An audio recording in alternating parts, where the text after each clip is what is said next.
Conheçam Holly. Ela nasceu no dia 22 de abril de 1975. Ela era uma mulher de 25 anos que vivia na Pensilvânia, Estados Unidos. Holly foi descrita como uma mãe amorosa e uma pessoa bem tranquila. Quando estava com 17 anos, ela conheceu um homem chamado Ronald, que era 14 anos mais velho que ela, porém não se incomodou com essa diferença de idade. Os dois se conheceram enquanto Holly trabalhava como garçonete em um restaurante. A partir do momento que se olharam, eles se apaixonaram, não se desgrudaram mais e algum tempo depois iniciaram o relacionamento. Infelizmente, nas matérias não se diz o ano exato, se diz somente que após algum tempo de namoro, eles foram morar juntos. No decorrer dos anos, tiveram 2 filhos, uma menina e um menino, e depois disso foram viver em uma fazenda.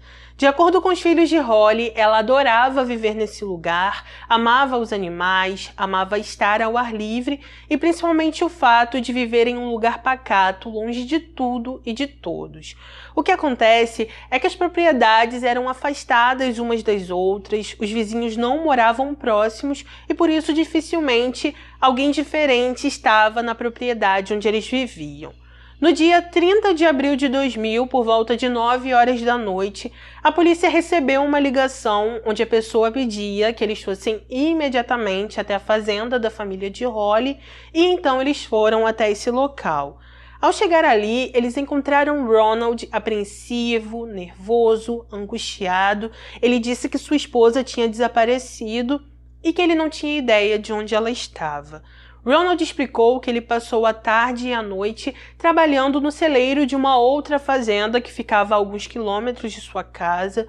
Falou que por volta de 8h30 da noite ele voltou para casa, estacionou o carro e então seu filho de 4 anos foi correndo até ele, disse que a mãe tinha sumido e que ela não iria mais voltar.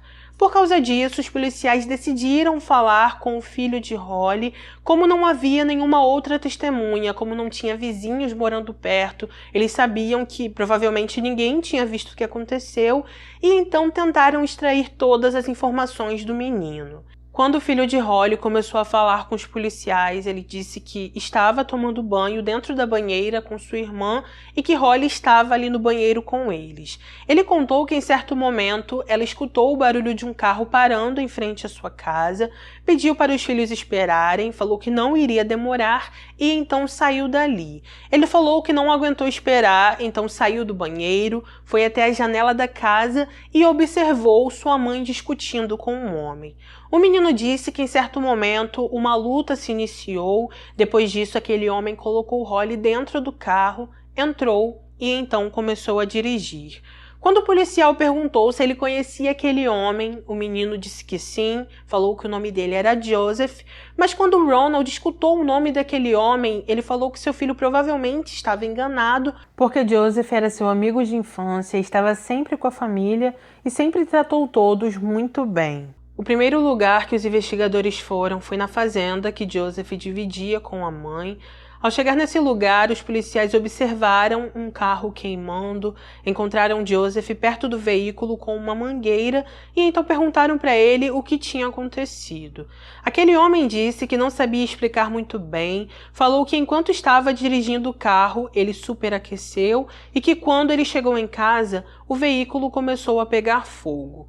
Ao ver tudo aquilo, a polícia chamou os bombeiros. Assim que conseguiram controlar a situação, Joseph tentou entrar no carro, os policiais não permitiram, perguntaram se ele sabia o que tinha acontecido com Holly, ele respondeu que não e ainda declarou que jamais faria algo de ruim com a mulher de seu amigo. Apesar de dizer isso, os investigadores colocaram Joseph como o principal suspeito desse caso. Além do testemunho do filho de Holly, era muito estranho o carro dele ter pegado fogo exatamente naquela noite e por isso, assim que os bombeiros acabaram de trabalhar, os policiais verificaram todo o carro. Com a ajuda de profissionais, os detetives entenderam que o fogo iniciou no banco do passageiro, acharam dentro do veículo uma faca, a coletaram, enviaram para análise e então levaram Joseph para ser interrogado. Assim que chegou à delegacia, ele continuou negando qualquer envolvimento nesse caso. Disse que saiu naquela noite para comprar cerveja, que chegou em casa por volta de 9 ou 10 da noite e que não saiu mais dali. Como até então não existia nenhuma prova concreta contra ele, os investigadores liberaram Joseph e então continuaram as buscas por Holly. Durante as investigações, a polícia conversou com alguns amigos e familiares da jovem. Eles descobriram que ela e Ronald estavam passando por problemas financeiros, que o relacionamento entre ela e o marido não estava 100% e que muitas vezes ela não sabia se realmente queria viver na fazenda. Devido a essas informações, a polícia começou a olhar para Ronald como um suspeito. Por causa disso, ele foi interrogado. Durante a conversa com a polícia, ele disse que seu relacionamento estava indo muito bem, que os dois estavam conseguindo colocar as contas em dia e que ele amava muito Holly. Apesar disso, os investigadores continuaram desconfiando dele, pediram para Ronald fazer um teste do polígrafo, ele aceitou. Passou no teste e provou com um álibi que não estava em casa no momento que a esposa sumiu. 3 dias após o desaparecimento de Holly, os policiais se juntaram com outras pessoas da cidade. Eles vasculharam a fazenda onde ela morava, também vasculharam outros locais da cidade, porém, infelizmente, não encontraram nenhum sinal de Holly. Alguns dias depois, os policiais começaram a receber várias ligações. Em uma dessas ligações, uma vidente disse que ela viu Holly dentro de uma cabana contra sua vontade. Falou que essa cabana ficava em frente a um rio, que na frente da cabana tinha um banco verde, porém os policiais não conseguiram encontrar nenhuma cabana com essas características. Eles investigaram outras pessoas, falaram com diversos homens, porém como não conseguiram encontrar nenhuma pista relevante, o caso de Holly infelizmente acabou esfriando. Apenas 4 anos depois, em março de 2004, algo novo surgiu. O que acontece é que um homem estava caminhando por uma floresta na Pensilvânia. Enquanto estava ali, ele encontrou algo diferente, ligou para a polícia e pediu que eles fossem até lá. Assim que os investigadores chegaram ao local, eles encontraram ossos femininos, levaram para análise e, posteriormente, através de exames odontológicos, se descobriu que era Holly. Além disso, os profissionais constataram que ela perdeu a vida devido a golpes com uma faca, disseram que isso ocorreu cerca de 17 vezes e que antes dela falecer, houve uma luta entre ela e a pessoa que lhe tirou a vida. Lembra que eu falei com vocês que os detetives acharam uma faca no carro de Joseph? Então, esse objeto foi analisado, os legistas confirmaram que a faca tinha o tamanho e a espessura da que foi usada em Holly, mas infelizmente eles não conseguiram encontrar DNA nela porque, devido ao calor que a faca foi submetida enquanto estava no carro, qualquer DNA que estivesse ali desapareceu. Mesmo com provas circunstanciais, em 2005, Joseph foi preso. Apesar disso, os policiais continuaram trabalhando no caso porque eles sabiam que o que tinham não era o suficiente e por isso revisaram todas as provas novamente. Ao enviar as fotos das marcas de pneu para um especialista, ele afirmou que aquelas marcas eram de um pneu raro. Depois disso, esse especialista viajou até o local onde a polícia tinha guardado o carro de Joseph, fez vários testes e então aquele especialista provou que a marca do pneu em frente à casa de Holly era exatamente da mesma marca e modelo do pneu de Joseph. Antes de começar o julgamento de Joseph, os advogados dele procuraram a polícia. Durante uma conversa, eles contaram que tinham encontrado o verdadeiro culpado do caso de Holly e disseram que um homem que estava preso devido a um roubo que cometeu em um banco confessou ter tirado a vida de Holly.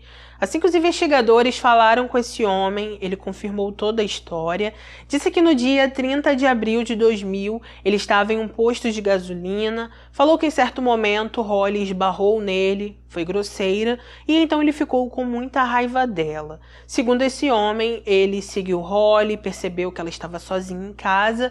Quando ela saiu da casa, eles discutiram, ele cometeu o ato, tirou a vida dela e depois a colocou dentro do carro. Apesar de dizer tudo isso, os policiais desconfiaram que esse homem estava mentindo. Ao investigá-lo um pouco mais a fundo, eles descobriram que na época dos fatos ele estava namorando com uma mulher, a interrogaram, e então essa mulher disse que ele estava mentindo. Segundo ela, no dia em que tudo ocorreu com Holly, ele estava dentro de casa com ela, eles moravam em um local bem distante, moravam em outro condado, e segundo essa mulher, era impossível ele ter saído de casa, ficado tanto tempo fora, porque ia demorar muito para ele dirigir até a fazenda e voltar para casa, e ela não notar algo estranho. Por causa disso e por causa de outras evidências que os policiais conseguiram descobrir, eles perceberam que aquele homem estava mentindo e continuaram o processo somente com Joseph. No dia 30 de junho de 2008, finalmente aconteceu o julgamento de Joseph. Ali no tribunal, ele se declarou inocente, disse que não tirou a vida de Holly, porém os promotores disseram que ele estava mentindo. De acordo com eles, através de toda a investigação, eles acreditam que Joseph tinha um interesse amoroso por Holly, que ele sempre estava junto com Ronald e as crianças porque ele queria se aproximar dela, mas nunca sabia como se aproximar de fato daquela jovem. Segundo eles, no dia em que tudo aconteceu, Joseph ficou bebendo, comprou cerveja, bebeu o dia inteiro e quando anoiteceu ele dirigiu até a casa de Holly. Ao chegar ali, ele percebeu que Ronald não estava naquele local, então assim que Holly saiu de casa, ele provavelmente tentou se aproximar dela, tentou talvez beijá-la, e como Holly provavelmente o rejeitou, Joseph decidiu tirar a vida dela porque não queria que Ronald soubesse o que ele tinha feito.